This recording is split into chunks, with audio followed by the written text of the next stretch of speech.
Selamat berjumpa kembali Bapak Ibu pemerhati budaya. Selamat berjumpa kembali dengan THK Podcast ya. Dan hari ini kita masih bersama Bapak Insinyur Tan Chai Kwan yang di sebelah kiri saya. Beliau adalah pembina Yayasan Tridharma Tegal. Bapak Ibu dan saudara para pemerhati kebudayaan, membahas sejarah THK, kita tentu akan ada 3 sesi. Yang video yang pertama kita sudah menyaksikan bersama tentang bagaimana sejarah munculnya komunitas Tionghoa yang ada di Tegal. Kemudian pada sesi ini dan sesi selanjutnya adalah bagaimana komunitas Tionghoa pada awal abad ke-20 ya. Dan kemudian diakhiri pada sesi yang ketiga, yaitu tentang periode pendudukan Jepang dan di era kemerdekaan sampai di era munculnya munculnya pemerintahan Orde Baru di Indonesia dan implikasinya terhadap kebudayaan komunitas Tionghoa di Indonesia, khususnya yang ada di Tegal ini. Sehat ya Om? Sehat. Oke, ya siap ya Om. Kita masih panjang ini pembahasan kita ini. Kita akan mulai dari awal abad ke-20 ya Om. Jadi tahun 1900-an ya Om ya. Yang pertama, bagaimana Om ini keadaan masyarakat Tegal di awal abad ke-20 ini Om? Baiklah, cerita tentang masyarakat Tionghoa di Nusantara terutama pada awal abad ke-20 tidak lepas dari keadaan Tiongkok pada waktu itu. Pada akhir abad ke-19, tepatnya pada sekitar tahun 1895, itu Tiongkok di bawah dinasti Qing sangat lemah. Sering diserbu oleh bangsa-bangsa asing. Keadaan di sana miskin parah. Puncaknya pada hari Christmas, yaitu 25 Desember tahun 1895, Tiongkok diserbu dan dikeroyok oleh 8 negara. 8 negara itu adalah Jepang, Amerika Serikat, Rusia, Inggris, Jerman, Prancis, Italia, dan juga Austria Hongaria. Ini belum Perang Dunia I ya Om? Belum, ini tahun 1895. Keadaannya di Tiongkok parah banget. Rakyatnya miskin. Maka timbullah gelombang pembaruan. Gelombang pembaruan di Tiongkok dipimpin oleh Dr. Sun Yat-sen. Ini tokoh terkenal ini Om ya. Nah, euforia gelombang pembaruan itu nggak lama menjalar ke waktu itu di Indonesia namanya Hindia Belanda. Menjalar ke Hindia Belanda. Pada tahun 1900, seorang tokoh dan pengusaha besar di Jakarta bernama Hua Keng Hek yang lahir di Bogor pada 1857 dan dia meninggal tahun 1937, umur 80 tahun. Di Jakarta dia mendirikan organisasi modern pertama di Jakarta, di Indonesia waktu itu, di Jakarta dengan nama Tionghoa Hue Kwan atau biasa disingkat menjadi THHK. Nah, THHK ini adalah organisasi modern pertama di tanah air. 8 tahun kemudian dia diikuti oleh Budi Utomo. 1908. 1912 Muhammadiyah. 1922 Taman Siswa. Dan 1928 Sumpah Pemuda. 1926 NU kalau nggak salah. Mungkin. Ya, 1926 ya. Nah itulah sehingga dia merupakan pelopor dari pembentukan organisasi masyarakat modern. Tidak sampai di situ. Pada tahun 1901 Ya. di Jakarta pula dia mendirikan sekolah non Belanda pertama di Hindia Belanda yang biasa disebut sekolah THHK. Ini adalah sekolah modern yang menggunakan bahasa nasional Tiongkok yaitu Mandarin. Pada waktu itu sering disebut bahasa Cheng Im. Dan dia juga menganut falsafah Konghucu. Tidak terlalu lama di THHK ini diikuti dan menjamur di seluruh pelosok kota-kota di Nusantara ini. Karena itu Belanda mulai khawatir. Jangan-jangan nanti orang golongan Tionghoa semua berorientasi ke Tiongkok.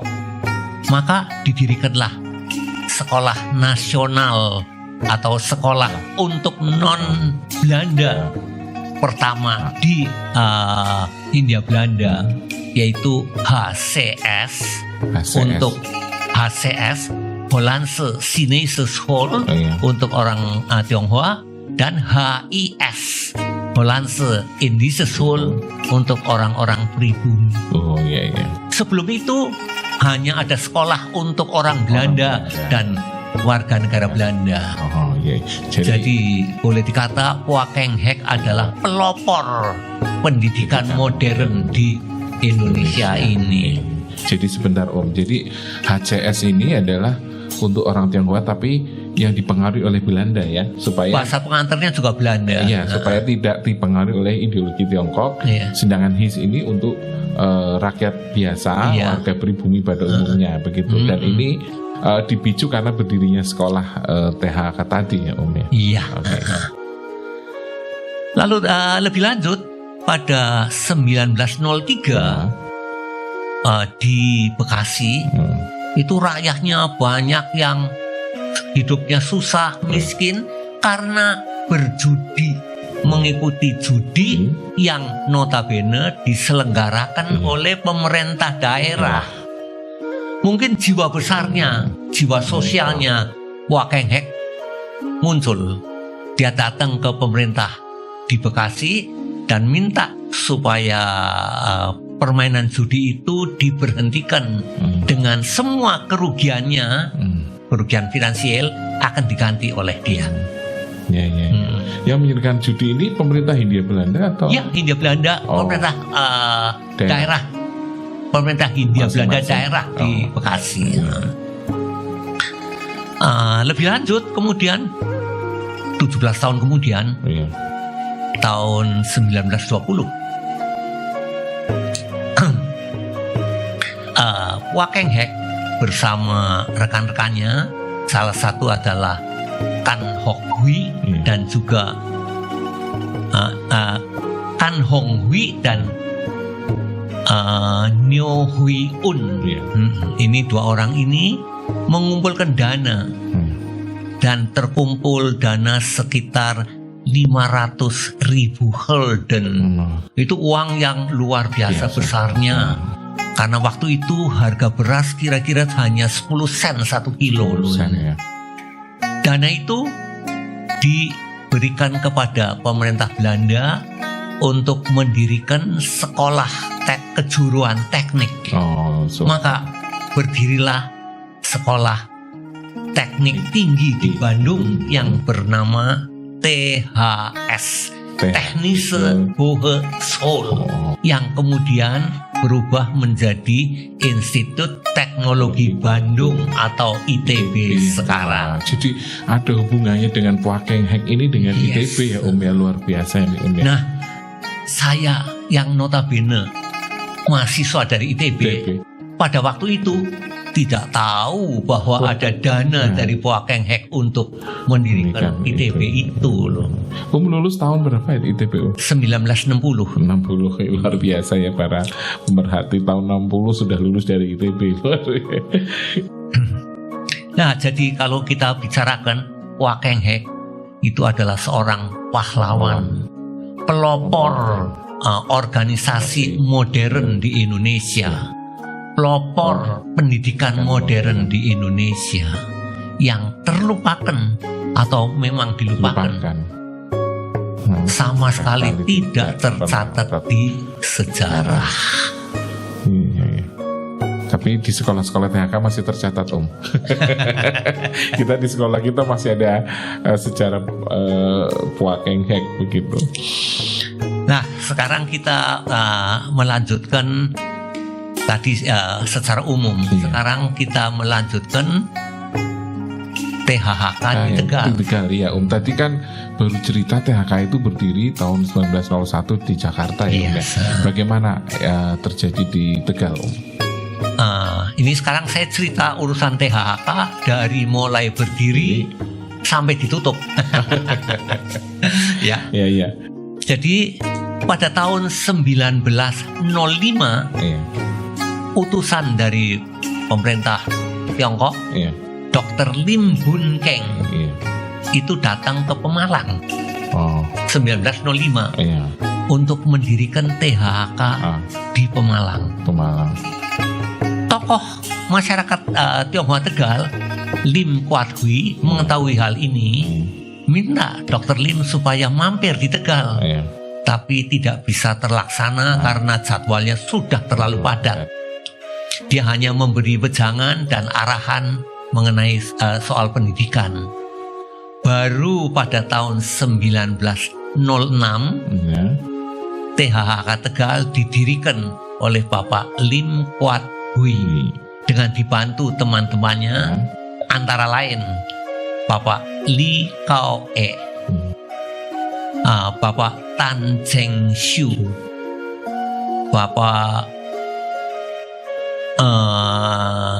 kemudian Bapak Tan Cheng Xiu dan Bapak Lim Ke Leong, dan lain-lainnya. Satu-satu mungkin saya sudah tidak ingat lagi. Mula-mula terkumpul sekitar 200 murid.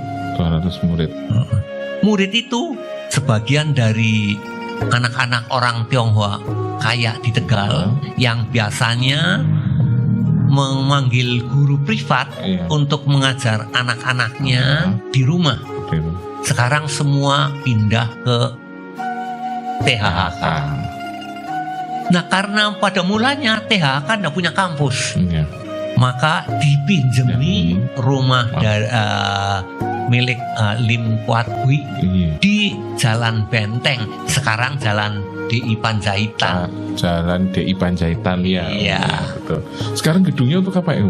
Oh, masih rumahnya dari anak cucunya dia. Oh iya.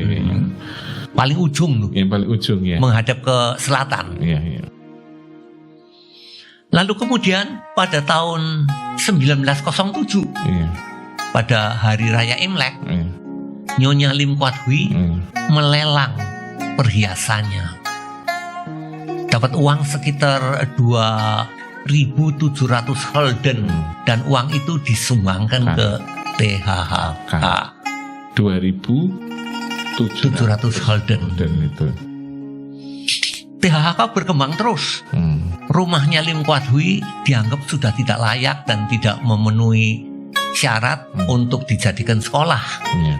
Maka masyarakat Tegal ramai-ramai mengumpulkan dana dan memindahkan THHK ke Jalan Pecinan.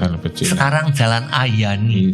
Kalau tidak salah lokasinya di sekarang toko Merbabu, sebelahnya bekas rumah makan Indah. Oh iya. Kira-kira di situ. Berarti sebelah barat jalan ya, Om. Iya. Di rumah makan Indah ya. Iya. Di situ ternyata tidak terlalu cocok. Karena itu adalah pecinan, daerah bisnis. Iya. Terlalu ramai. Ya. Maka hanya sampai 3 tahun, tahun 1915 Iya. THHK pindah lagi ke sekarang, waktu itu Jalan Klenteng, Iya. sekarang Jalan Gurami. Rame. Meskipun pada waktu itu masih bangunannya masih tidak karuan, pelan-pelan direnov dan baru selesai total pada tahun 1917. 1917 ya. Berarti di lokasi yang sekarang dipakai sekolah New THK ya Om? Iya, New iya. THK. Sekarang yang sekolah yang Taman Hidup, Tunas Hidup Harapan Kita. Ya. Iya. Setelah tahun 2005 Iya. mengembangkan kembali ya Om. Jadi pada waktu itu keuangan THHK banyak ditopang oleh hasil pengadaan fancy fair atau pasar malam. Oh, pasar malam. Tiap-tiap hari raya Imlek Ya. diadakan pasar malam. Mula-mula di sekolah, Ya. tapi kemudian makin lama makin besar, maka diadakan di alun-alun dengan nama Chonghua Pasar Malam. Masih banyak peninggalan foto-fotonya. Ya. Itu tahun berapa itu Om? Berarti? Kira-kira tahun sekitar 30 sekian Ya, lah. ya. Itu mulai dengan Pasar Chonghua malam. Pasar Malam. Terus kejadian berlanjut terus sampai tahun 1942. Iya. Jepang masuk Jepang. menduduki Tegal. Iya. Pada waktu itu semua sekolah ditutup. Hanya THHK yang disisakan untuk golongan masyarakat Tegal, masyarakat Tionghoa. Bisa dibayangkan meludaknya siswa. Maka kelas-kelas tidak cukup. Pada waktu itu banyak meminjam ruangan dari Kakyo Sokai. Dan Kakyo Sokai adalah perkumpulan Tionghoa. Nanti akan saya ceritakan nanti pada masa Jepang. Dan juga ada yang sekolah di bedeng-bedeng, termasuk saya. Itu pada tahun 1942. Lalu kemudian Jepang menyerah pada tahun 1945. Iya. Pada tahun 1946 seorang konsul dari kedutaan Tiongkok yang bernama Lin Jiming datang ke Tegal. Pada waktu itu dia disambut dengan gegap gempita oleh masyarakat Tegal dan oleh Chunghwa yang ketuanya waktu itu adalah Dr. Ui Kun Hian. Disambut dan diadakan rapat dan perjamuan di Kongkwan sekarang. Di dalam rapat itu mendadak Bapak Lim Guan Ho berdiri dan mengumumkan bahwa dia atas nama NP Lim Guan Kui menyerahkan tanah seluas 27.440 meter persegi yang terletak di jalan waktu itu Kalimati, sekarang Dr. Setiabudi, kepada THHK untuk dijadikan kampus baru. Maka gegap gempitalah di dalam rapat itu. Terus sekarang di mana berarti? Sekarang yang di Paweden itu. Gedung Wanita. Oh, Gedung Wanita. Dan kemarin Gedung Wanita paling timur, sampai selatan di pinggir sungai. Oh iya. Sekarang SMA 5 itu ya. Wah, sekarang nggak tahu lah direbut oleh kanan kiri. Nggak tahu siapa yang menempati lagi.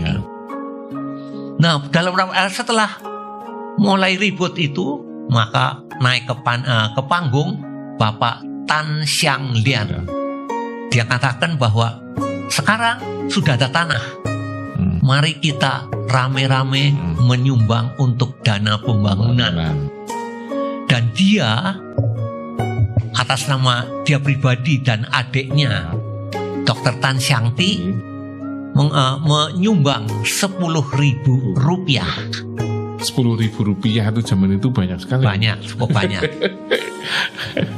Disusul oleh Bapak Ko Ci-Chok, Iya. juga menyumbang Rp10.000. Terus sumbangan bertubi-tubi datang sehingga dananya terkumpul cukup banyak. Maka 2 minggu kemudian dibentuklah panitia pendirian sekolah. Yang antara lain terdiri dari Bapak Tan Jin Pue, Bapak Ha Ateng, Bapak U Ziyu, dan juga Bapak Ong Xiu Han. Pembangunan dikebut sampai April 1947 sebelum Belanda masuk. Sebagian dari kelas di kampus baru selesai. Oh, jadi kampus itu setelah tahun 45 ya, Om ya? Iya. 45 ya. Saya adalah salah satu kelas yang diarak pertama ke sekolah baru. Waktu itu saya ingat diarak, berjalan berbaris pindah ke sekolah baru, dipimpin oleh Bapak Li Kekseng. Oh, dari sekolah lama yang di sebelah barat Tek Hekiong sekarang dipindah ke sana dengan diarak ya. Iya. Terus waktu itu gimana, Om? Yang sekolah di sini siapa, yang ke sana siapa, Om? Semuanya masih di sekolah lama, setahap demi setahap pindah dulu. 3 kelas pindah, kelar kelas lagi, pindah lagi, sampai semua pembangunannya selesai sekitar akhir 1948. 48 ya. Kalau tidak salah, pembangunan sekolah THHK ini mengalami 3 mata uang. Dapat dikumpulkan dana mata uang Jepang sekitar 2,7 juta. Kemudian terkumpul uang Republik Indonesia atau ORI sebesar kira-kira 650.000 rupiah. Dan juga terkumpul uang Belanda Nika sebesar 145.000 rupiah. Karena tahun 47 mereka agresi militer. Mereka juga uangnya dipakai lagi, Om. Itulah. Jadi pada waktu tahun 1948 akhir, pembangunan hampir selesai semuanya. Nah, apa bangunannya? Taman kanak-kanak yang besar dan megah loh. Pembangunan taman kanak-kanak itu dananya murni disumbang oleh Bapak Lim Bok Sui. Maka taman kanak-kanak itu disebut Mu Sui Youziyan atau yang dalam bahasa Indonesianya Taman Kanak-kanak Lim Bok Sui. Juga kompleks SD, kompleks sekolah menengah SMP dan SMA, dan bibliotek. Dan yang tidak kalah megahnya adalah lapangan olahraga. Ada lapangan badminton, ada lapangan bola basket, ada lapangan tenis, dan ada lapangan sepak bola. You bayangkan berapa besarnya itu. Itu semua di Jalan Setiabudi. Satu kompleks. Semua dikelilingi pakai tembok keliling. Jadi pada waktu tahun-tahun 1949-50, THHK Tegal adalah THHK paling besar, paling maju, dan paling modern di seluruh Indonesia. Siswanya, teman-teman saya, ada yang datang dari Sulawesi, dari Lombok, dari Bali, dari Surabaya, Malang, Semarang, Muntilan, Gombong, Kebumen, Purwokerto, terutama Purbolinggo, banyak sekali. Jadi justru waktu itu sekolah THK di Tegal malah paling maju ya, Om? Paling maju waktu itu. Luar biasa ya, Om. Itu adalah zaman keemasannya THHK Tegal. Sekitar tahun 1949 1950. yaitu keemasannya THHK Tegal.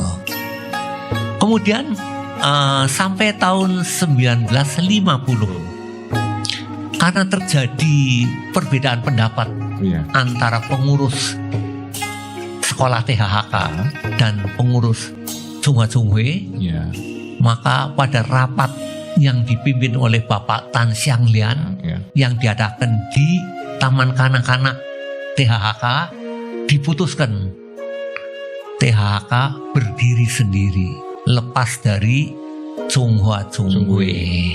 Itu tahun 1950 ya. Jadi dia tidak mengikuti. Jadi menjadi dua organisasi yang berbeda ya. Yang tadinya satu. Nanti bagian ketiga kita akan membahas terkait dengan lembaga-lembaga Tionghoa di masa Jepang sampai di zaman Orde Baru. Oke.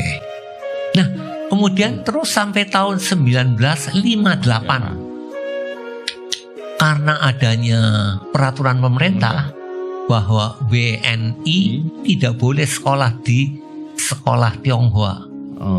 Maka THHK Tegal, WNI, warga negara Tionghoa yang masuk, warga Tionghoa yang berwarga negara Indonesia tidak boleh sekolah di THHK.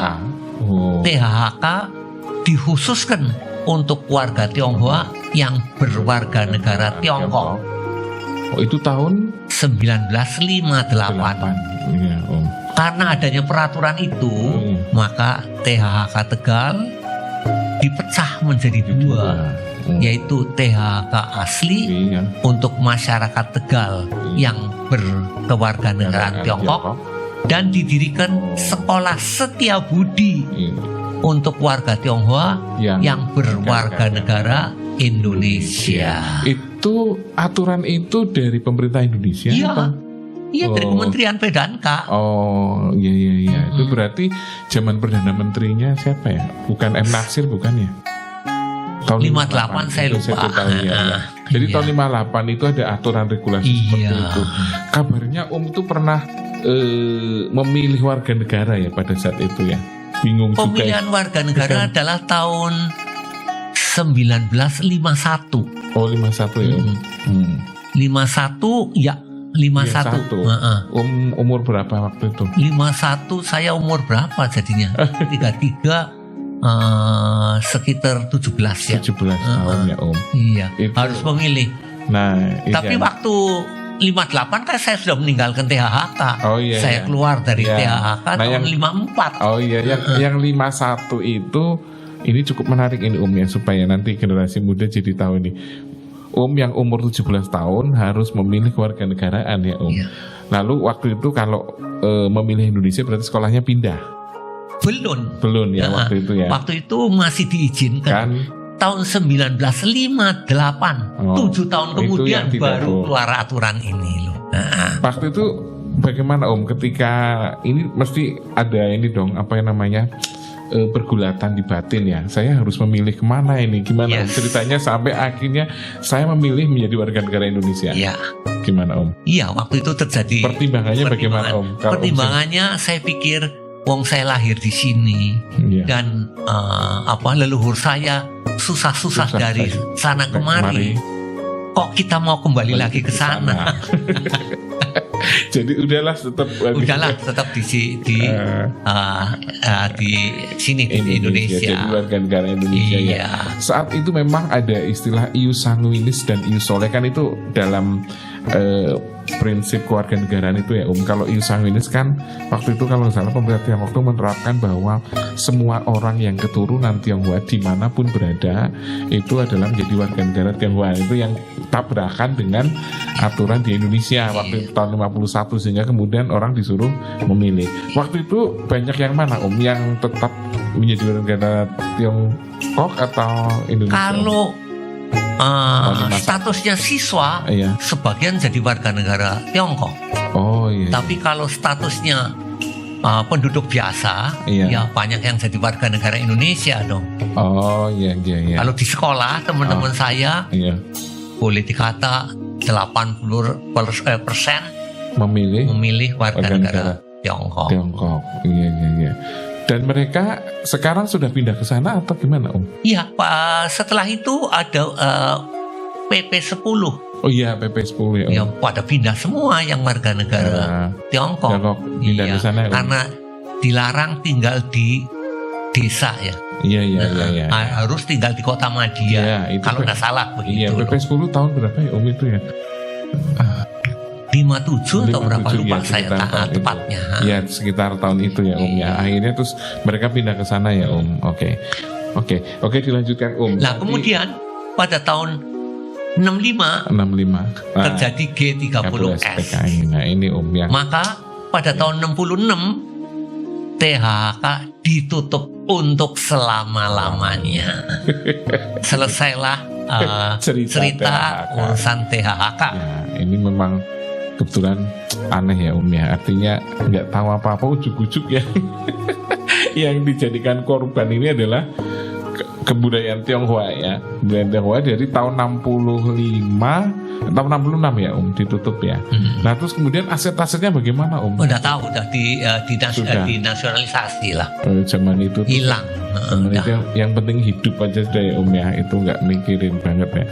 Sampai tahun 65 ditutup, 66 ditutup, yang kemudian baru 2005 yayasan mulai mendirikan TK gitu, Om. Iya, itu urusan nanti lah, ini THK selesai loh. Iya, Om ya. Saya mau cerita lagi. Pada awal abad ke-20, yaitu pada masa pemerintahan Belanda terakhir, itu sebetulnya masyarakat Tionghoa di Nusantara dan juga di Tegal sangat heterogen, sama sekali tidak homogen. Karena datangnya banyak pendatang baru yang dari macam-macam suku. Jadi pada waktu itu karena di Tiongkok sana makin parah, mulailah terjadi eksodus lagi loh, warga Tiongkok ke Hindia Belanda waktu itu. Tapi sekarang yang datang bukan dari provinsi Hokkien. Sebelum itu pada abad ke-19 dan sebelumnya hampir semuanya yang datang kemari adalah warga Hokkien, sehingga budaya dan bahasanya sama. Tapi pada akhir-akhir tahun atau awal tahun awal abad ke-20 yang datang dari provinsi Guangdong, bukan Hokkien lagi. Bukan Hokkien. Antara lain suku Hakka. Hakka. Yang di sini biasanya bergerak di bidang toko kelontong.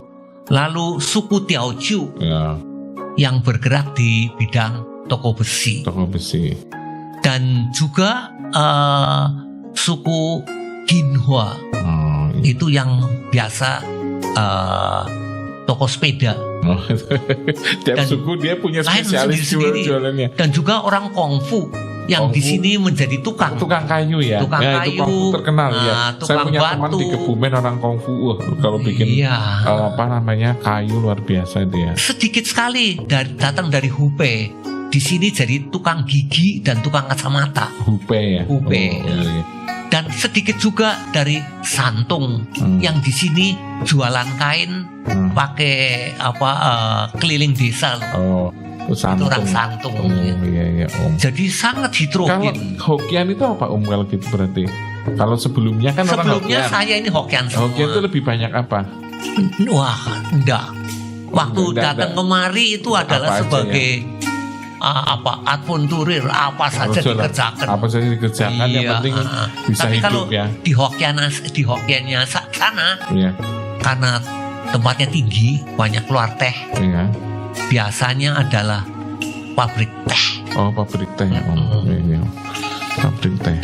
Jadi pabrik teh itu. Jadi pada waktu itu ada 3 golongan masyarakat di Nusantara khususnya dan Tegal umumnya, yaitu golongan babah-babah, yaitu saya ini loh, golongan orang Hokkien yang datang terlebih dahulu beratus-ratus tahun yang lalu, yang sudah lebih banyak kawin dengan orang-orang pribumi. Sudah pinter bikin sayur asem sama pecak gitu ya. Nah, babah-babah ini pun terdiri dari dua golongan. Babah-babah yang sekolah di THHK itu orientasinya ke Tiongkok. Oh, iya. Babah-babah yang sekolah di sekolah Belanda. Orientasinya ke Belanda. Iya, HCS tadi ya. Iya. Oh, iya. Nah, pendatang baru yang oleh babah-babah ini disebut Sin Kek. Oh yes. Sin itu baru, Kek itu adalah tamu. Kek itu tamunya. Tamu. Oh. Sin Kek itu tamu baru. Ini golongan ini heterogen karena mereka bahasanya juga lain. Iya. Adat istiadatnya juga lain loh ini loh. Lah, secara tidak sengaja di kemudian hari loh. Iya. Perbedaan ini disatukan oleh Jepang. Jepang iya. Lah itulah kira-kira cerita THK awal abad ke-20 ya. Dan ini. Mungkin penekanan diskusi pada sesi ini adalah terkait dengan THK ya Om ya, sampai akhirnya. Dan mungkin sedikit ceritakan Om, mungkin setelah tahun 2005 rintisannya gimana Om? THK New yang setelah menjadi Tunas Hidup Harapan kita Om. Tahun itu 2005. nanti akan masuk ke urusan yang sesi Yayasan ketiga. Tridharma sekarang. Nanti kita akan membahas di sesi ketiga ya Om tentang Yayasan Tridharma. Oke, para pemerhati budaya, ini terima kasih atas perhatian Bapak Ibu dan Saudara, para pemerhati kebudayaan khususnya kebudayaan Tionghoa yang di Indonesia, dan kali ini kita bicara kebudayaan yang ada di Tionghoa yang ada di Tegal. Sampai jumpa pada sesi THK Podcast dengan tema yang lain, dan jangan lupakan kita juga akan membicarakan tentang bagaimana masyarakat Tionghoa di Tegal semenjak pendudukan Jepang hingga sampai pada saat pemerintahan Orde Baru, bahkan sampai kepada era reformasi. Terima kasih.